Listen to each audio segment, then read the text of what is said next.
hari ini kita mulai menanam seperti di daerah-daerah yang lain.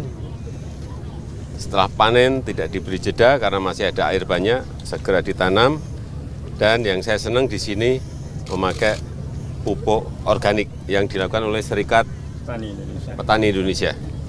Sudah 3 tahun di sini. 3 tahun, berapa hektar total? 1.000 hektar. Kurang lebih 1.000 hektar.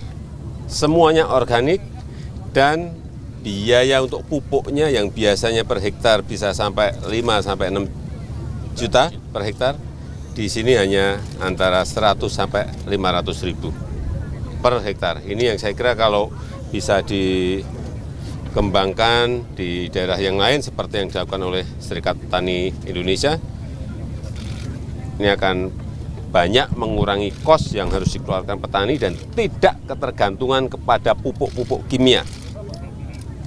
Tergantung pada industri pupuk kimia, tergantung pada import bahan baku dari pupuk-pupuk kimia yang sekarang ini terjadi. Sehingga jangan sampai ada keluhan, wah Pak pupuknya sulit.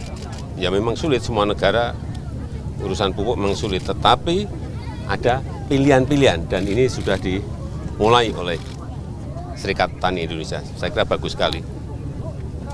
Dan hasilnya juga di awal memang agak turun dikit, tapi setelah itu meningkat malahan. Ini yang bagus. Yang kedua juga memperbaiki lingkungan. Ekosistem yang ada di sini menjadi tumbuh kembali. Cacing-cacing mulai banyak, belut mulai banyak, katak mulai banyak. Ini akan mulai lagi. Ekologinya akan Dari pemerintah ke depannya seperti apa? terperbaiki kembali. Dorongan untuk Kementan, Pak, terkait pupuk organik seperti apa nantinya? Ya ini tadi saya sudah merintahkan ke Mentan untuk dikembangkan di provinsi lain, bukan hanya di Jawa Timur, tapi di provinsi lain, di kabupaten yang lain. Tetapi problemnya memang petani harus memiliki paling tidak satu keluarga itu 2 ekor sapi. Nah di sini sudah, di daerah yang lain ini nanti tugasnya Kementan untuk mencukupi itu, sehingga bisa dipakai untuk membuat pupuk organik. Ya.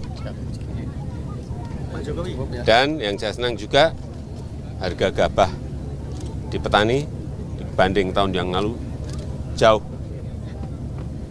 lebih baik pada hari ini, sehingga petani mestinya senang.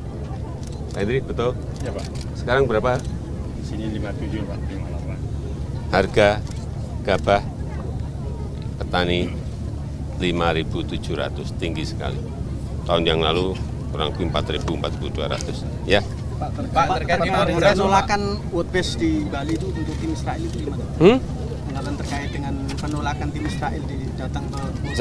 Saya belum dapat laporan. Ya.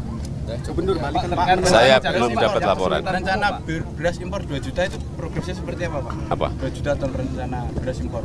Itu untuk cadangan Bulog, karena kemungkinan akan ada yang namanya El Nino, kering panjang, sehingga Bulog, Badan Pangan mempersiapkan diri dengan memperkuat cadangan berasnya. Jangan sampai nanti pas sudah musim kering panjang, kita bingung mau beli beras ke Thailand, ke Vietnam, ke India, ke Pakistan, barangnya nggak ada. Ini yang kita hindari, karena El Nino tidak hanya di Indonesia saja, di negara-negara itu juga terjadi. Sehingga itu mengantisipasi. Dan itu tidak mengganggu harga gabah petani. Tadi sudah disampaikan oleh Pak Hendri Saragih. Dan datangnya juga bertahap. Ya. LMDA yang kesulitan pupuk, Pak, terkait dengan LMDA yang petani jagung yang saat ini kesulitan pupuk. Tadi di depan kan sudah saya sampaikan bahwa pupuk itu kurang di semua negara. Semua negara itu berebutan bahan baku pupuk dari Rusia, dari Ukraina, dan dari negara lain, dan juga produksinya memang kita ini masih kurang. Sehingga di tingkat petani, baik petani beras atau hortikultura maupun yang lain, atau perkebunan, rebutan yang namanya barang, yang namanya pupuk. Ya, cukup.